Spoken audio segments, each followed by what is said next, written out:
Salut à tous, c'est Joris, j'espère que vous allez bien. On se retrouve pour une nouvelle vidéo, on va faire le point sur le marché crypto. D'habitude je fais cette vidéo le dimanche, mais bon, hier j'ai pas trouvé le temps pour la faire, donc je vous la fais aujourd'hui. Et en plus de ça, alors je sais pas si j'ai de la chance ou non, mais au moins on aura une vidéo un petit peu mouvementée, puisque vous le voyez ici à l'écran, je vous affiche la news. On a une news qui actuellement fait réagir le marché. C'est tout simplement CZ, donc le patron de Binance, qui serait impliqué un petit peu dans des magouilles avec son exchange, donc Binance, et qui tout simplement est actuellement visé par une série d'attaques de la SEC, donc le gendarme financier américain. Donc je vais vous donner rapidement un petit peu les news, ce qu'il en est. Et puis après on basculera sur l'analyse technique classique hebdomadaire du BTC. Et comme vous le voyez actuellement, on repart sur une petite baisse pour le moment. Bitcoin qui prend, on va voir ici sur du 4 heures, il a perdu à peu près 2%. Bon, c'est pas énorme. Après si on prend depuis le début de la journée, ça doit être un petit peu plus. Hop, on va prendre depuis le début de la journée, on est sur un moins 3%. Donc bon, ça reste raisonnable, on connaît bien pire sur le BTC, mais mine de rien, on revient sur des zones qui sont intéressantes sur ces dernières semaines, c'est tout simplement le bas de range.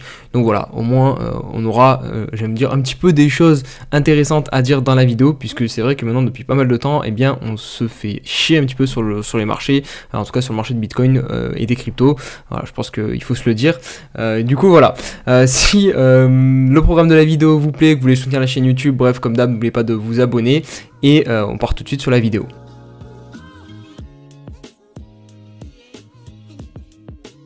Du coup, on va commencer par cette news qui est donc en train d'impacter le marché crypto, puisqu'on a une baisse sur Bitcoin et aussi sur le BNB, le token maison de Binance. Donc, je vous disais en intro de vidéo, la SEC, donc le gendarme financier américain, qui attaque CZ, donc le patron de Binance, pour plusieurs choses. Alors, l'organisme de réglementation a déposé une plainte exhaustive devant un tribunal fédéral accusant Binance de mauvaise gestion des fonds des clients et de tromperie envers les investisseurs et les régulateurs. Donc, en gros, c'est vraiment ces deux choses qui sont reprochées à Binance, la mauvaise gestion des fonds des clients plus la tromperie envers les investisseurs. Donc, plus concrètement, qu'est-ce que cela signifie ? Binance aurait trompé les investisseurs quant à sa capacité à détecter et à gérer le trading manipulatoire. Donc en gros, potentiellement, il y a eu peut-être de la manipulation de marché qui a été fait via Binance, c'est ce que ça veut dire.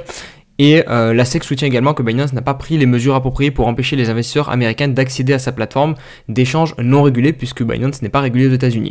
Donc voilà, apparemment Binance n'aurait pas fait les choses nécessaires pour empêcher les Américains de venir sur Binance. En gros, c'est ce que ça veut dire aussi.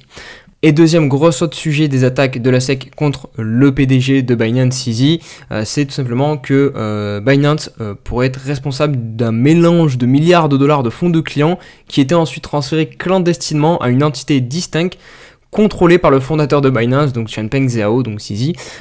Donc voilà, des histoires un petit peu sombres, de magouilles, comme j'ai dit en début de vidéo. Binance, si en soi c'est Binance, mais bon, là c'est CZ, le PDG, donc qui a répondu, comme souvent, dès qu'il y a du FUD, lui c'est le premier à dire no FUD, voilà, il n'y a pas de souci, tout ça. Donc voilà, CZ a après pris la parole sur Twitter avec son fameux 4 représentant un FUD. D'après le fondateur de Binance, les médias ont pris connaissance de ces informations avant que l'échange ne soit contacté. Bref, ça faut faire attention parce que voilà, on ne sait jamais la vérité avec ces hommes. Bien évidemment que s'il y a des problèmes, c'est pas dans leur intérêt d'assumer, puisque d'ailleurs ça peut créer un excès de liquidité sur son échange. En gros, les gens pourraient être amenés à retirer massivement les fonds, et ça c'est clairement pas ce que veut l'échange. Donc voilà, il temporise. Et du coup, comme je vous disais, sur le marché actuellement, on réagit à la baisse. Et là c'est le graphique du BTC, mais si on prend le BNB, du coup je suis bien content de ne plus avoir de mon bac de BNB. J'avais quand même un bon bac de BNB, je l'ai vendu. D'ailleurs, si vous allez sur ma chaîne YouTube, je vous avais fait une vidéo de pourquoi je vends le BNB, et typiquement, je m'en souviens vraiment, l'un des principaux arguments de pourquoi je vendais le BNB, c'était parce que à tout moment, justement, la régulation pouvait tomber, et notamment les Américains, parce qu'on sait que voilà, c'est le pays le plus important, et que du coup, si ça vient de là-bas, ça frappera très très fort. Et regardez ce qui se passe là actuellement, c'est typiquement ce genre d'événement que je voulais éviter. On sait pas du tout, peut-être que voilà, les Américains ils veulent taper sur Binance juste parce que c'est pas américain, que voilà, ils veulent FUD le marché, et en tout cas c'est réussi, puisque d'ailleurs vous voyez là la bougie sur le BNB, on se tape une belle baisse. Combien de pourcents actuellement? Voilà, on est déjà sur du moins 7%. Alors, encore une fois, ça reste raisonnable sur Nalcoins, mais voilà, c'est entraîné par le FUD. Donc voilà, on verra comment tout cela va évoluer, mais pour l'instant, bah voilà, au moins vous savez les infos à l'heure qu'il est. Bref, on clôt un petit peu cette partie là sur CZ et l'actualité live et on va reprendre le format classique de la vidéo du dimanche. Alors là, on est lundi, ok, mais la vidéo hebdomadaire en gros où on fait le point sur ce qui s'est passé la semaine au niveau des graphiques et sur mon portefeuille, ce que j'ai fait, si j'ai vendu, si j'ai acheté. Bref, ceux qui sont là chaque semaine, vous connaissez du coup la recette. Donc là, sur mon portefeuille, 16 872 €.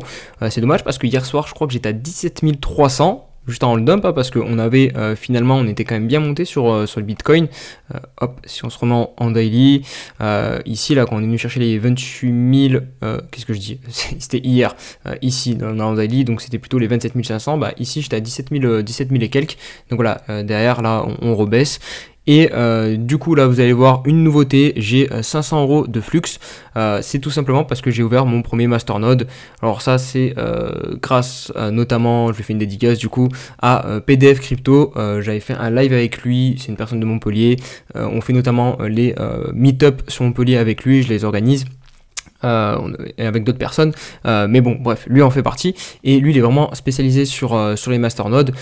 Du coup bah d'ailleurs je vais vous mettre sa chaîne à l'écran, comme ça, hop, si ça peut lui faire un petit peu de pub, si vous voulez aller voir son contenu, bah, n'hésitez pas, hop, je vous mets sa chaîne, il a à peu près 1000 abonnés, et lui, bah, il fait des tutos sur les masternodes, et du coup, bah, moi, il m'a chauffé, il m'a dit, je te monte un masternode, donc j'ai acheté un mini PC, ça coûte une centaine d'euros, et du coup, je fais tourner un node Flux, et un node Flux, bah, actuellement, 1000 flux, parce qu'il faut 1000 flux, ça coûte à peu près 500 €, donc c'est pour ça que j'ai acheté 500 € de flux, donc ça c'est pas du trading, hein, ça va être vraiment pour du long terme, c'est un investissement, mais voilà, je l'ai mis quand même dans ce portefeuille puisque j'ai pris de mes stablecoins pour financer cet achat. Si jamais ça vous intéresse, je peux vous faire une vidéo pour vous montrer, vous expliquer un petit peu comment j'ai fait, donc une vidéo, ce sera une vidéo à part bien sûr, donc voilà, vous pouvez me dire en commentaire, voilà, là je vais pas trop m'étendre sur ce sujet, on va repasser du coup là sur l'analyse technique. Alors au niveau de l'analyse technique, on va commencer comme d'hab par l'hebdomadaire, donc on va faire le point sur la semaine précédente.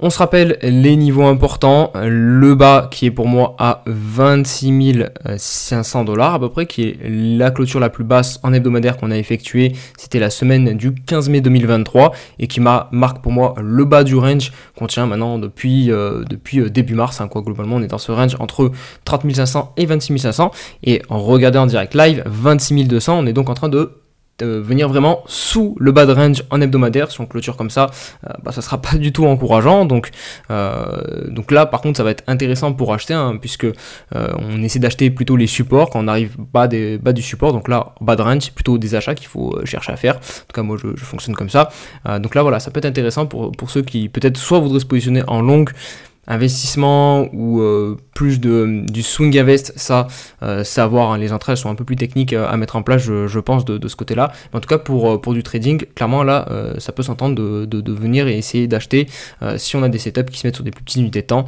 sur ce bas de range. Donc 26 500 $, le bas de range. On avait un niveau intermédiaire ici à 27 500 $. Malheureusement, regardez, ça c'est la semaine précédente, on a reclôturé en dessous, donc le signal est un petit peu invalidé de la semaine précédente du 22 mai 2023, parce que pour moi là en clôturant ici je pensais qu'on viendrait au moins chercher le low de range.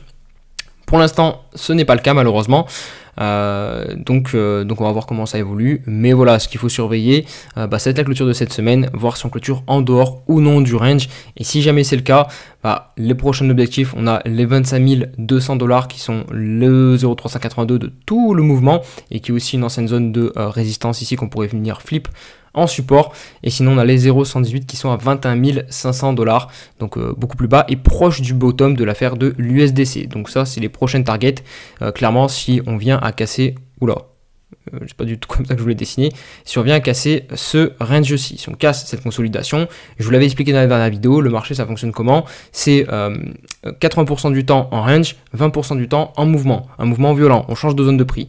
Là, clairement, on est mature au niveau du range, je pense, je vous l'avais montré aussi en comparant avec les précédents ranges dans la dernière vidéo. Là, si on vient à sortir par le bas, moi je pense que moi on vient atterrir ici sur les 0,118 parce que les 25 000 sont attendus par trop de monde, donc je pense pas qu'on s'arrêtera ici, on ira plus bas. Donc voilà, si ça c'est mon petit pronostic. si jamais on casse le range, hein, parce que je suis vraiment pas sûr qu'on casse le range. Moi je pense qu'on cassera pas par le bas. Mais bon, après voilà, j'ai pas de boule de cristal, on verra bien. Allez, on passe maintenant sur le court terme. Et clairement là, on est en train de rentrer dans le vif du sujet parce que regardez, 25 700 $ en live. Donc là, c'est maintenant ou jamais. Sinon, eh bien, on activera la target, enfin les targets dont je vous ai parlé il y a de ça quelques instants sur l'hebdomadaire. Hein, venir minimum chercher les 25 000 $ ici avec l'ancienne résistance qui deviendrait peut-être support, on sait pas. Et sinon, plus la zone, donc je vous ai dit que moi personnellement je pense qu'on viendra ici plus 21 500, les 0,118. Donc voilà, on va suivre ça.